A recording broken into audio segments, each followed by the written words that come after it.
Hello friends, welcome back to my kitchen. તો આજે આપણે ડાયરેક્ટ મલાઈમાંથી ઘી બનાવીશું અને એકદમ નવી રીતે બનાવીશું. તો જેના કારણે આપણે કીટું સાવ ઓછા પ્રમાણમાં નીકળશે અને ઘી વધારે નીકળશે. સાથે આપણે વધેલા દૂધમાંથી પનીર કેવી રીતે બનાવવું એ પણ હું આમાં શેર કરીશ.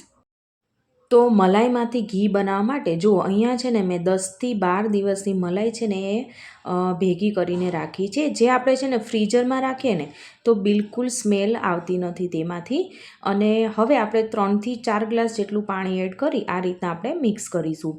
તો મારે છે ને રોજ 1.5 લીટર જેટલું દૂધ લઉં છું, એટલે 10થી 12 દિવસની મલાઈમાંથી આપણે 1 કિલો ઘી આસાનીથી બનશે. હવે આપણે ગેસ ઓન કરી ફક્ત આ મલાઈમાંથી જે ગાંઠો હોય, જે આપણે મલાઈ જામી ગઈ હોય તે ભાંગી ના જાય, બસ ત્યાં સુધી જ આપણે આને ગરમ કરવાનું છે. વધારે ગરમ પણ નથી કરવાનું. તો મારે અત્યારે છે ને જો 1.5થી 2 મિનિટ થઈ ગઈ છે અને જો અહીંયા મલાઈ છે ને જો તેમાં બિલકુલ ગાંઠો નથી. જો કેટલું સરસ એકરસ થઈ ગયું છે. હવે આને આપણે છે ને 2થી 2.5 કલાક માટે સાઈડમાં ઠરવા માટે મૂકી દઈશું. રૂમ ટેમ્પરેચર પર આવે ને ત્યાં સુધી આપણે ઠારવાનું છે. 2.5 કલાક બાદ જો અહીંયા છે ને જો ઘી છે ને ઉપર આવી ગયું છે. તમને કલર જોતાં જ ખ્યાલ આવી ગયો હશે. તો જો ચમચામાં આ રીતના કરતાં ઉપર ઘી છે અને નીચે છે એ દૂધ છે. તો હવે આપણે છે ને પાણીનો ગ્લાસ હોય એ લેશું, પાણી ભરીને આપણે લેશું અને કડાઈમાં જેમ બને એમ છે ને આપણે સાઈડમાં મૂકીશું. જો કંઈક આ રીતના. હવે આપણે ડાયરેક્ટ આ કઢાઈને છે ને 7થી 8 કલાક કે પછી ઓવરનાઇટ માટે જો આ રીતના આપણે ફ્રીજમાં રાખી દઈશું, એટલે એકદમ સારી રીતે સેટ થઈ જશે. તો 7થી 8 કલાક માટે ફ્રીજમાં રાખ્યા બાદ હવે મેં કઢાઈ બહાર કાઢી છે અને જો અહીંયા ગ્લાસને આપણે છે ને જો આ રીતના આપણે ઘુમાઈને અને હવે આપણે કાઢીશું.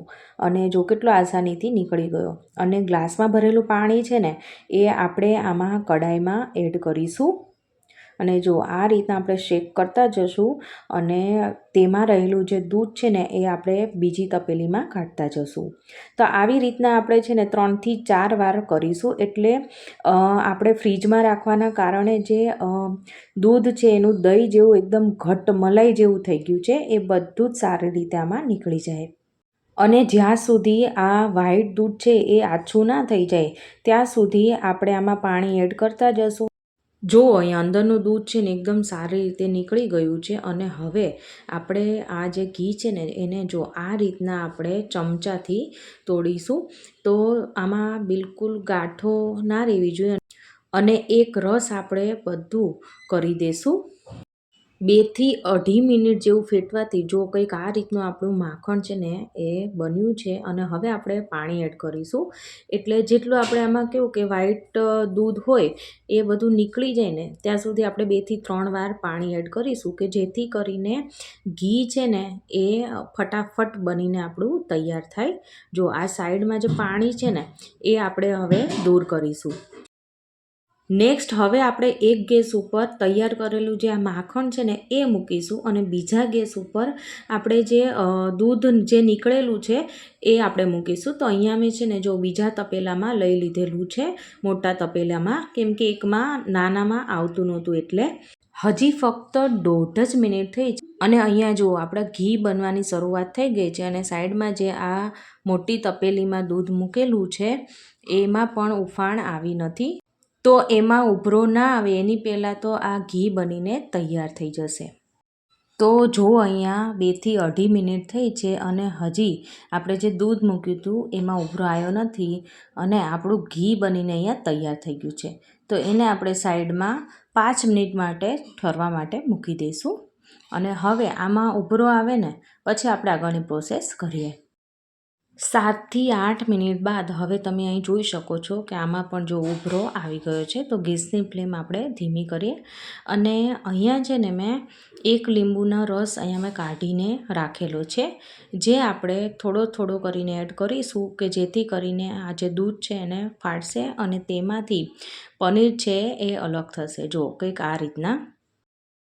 જો અહીંયા દૂધ છે એ હાવ પાણી જેવું અલગ થઈ ગયું છે અને એમાંથી જો અહીંયા પનીર છે એ બની ગયું છે. તો હવે આને આપણે સાઈડ પર ગાળી લેશું. પનીરવાળું દૂધ ઠરે થોડુંક ત્યાં સુધીમાં આપણે અહીંયા જો ઘી ઠરી ગયું છે, તો તેને આપણે એક બરણીમાં જો આ રીતના ગરણી લઈ ગાળી લેશું. તો તમે અહીંયા જોઈ શકો છો કે આમાંથી કીટું છે એ નાની બરાબર નીકળ્યું છે. 1 ચમચી જેટલું જ અહીંયા નીકળ્યું છે. તો જો આ રીતના આ પ્રોસેસથી કરશો ને એટલે કીટું છે એ સાવ ઓછું નીકળશે. જો તો આપણું ઘી જો કેટલું સરસ એવું બનીને તૈયાર થઈ ગયું છે.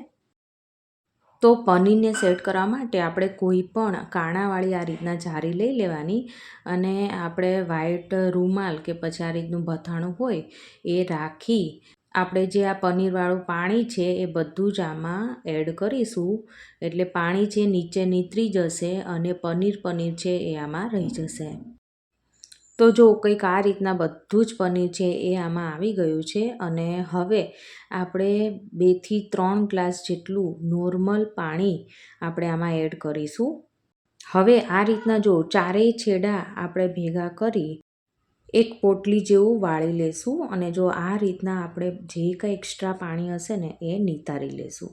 જો તમે જોઈ શકો છો કે અહીંયા કેટલું પાણી છે એ નીતરી ગયું છે અને હજી પણ જો કેટલું પાણી તમને અહીંયા દેખાઈ રહ્યું છે.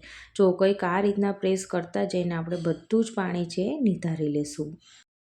આ રીતની પોટલી વળાઈ ગઈ છે અને હવે ઉપર કંઈક આપણે વજનદાર આપણે મૂકીશું. તો મેં દસ્તો મૂક્યો છે અને 4 થી 5 કલાક માટે આમને છોડી એટલે એકદમ સરસ એવું પનીર સેટ થઈ જશે.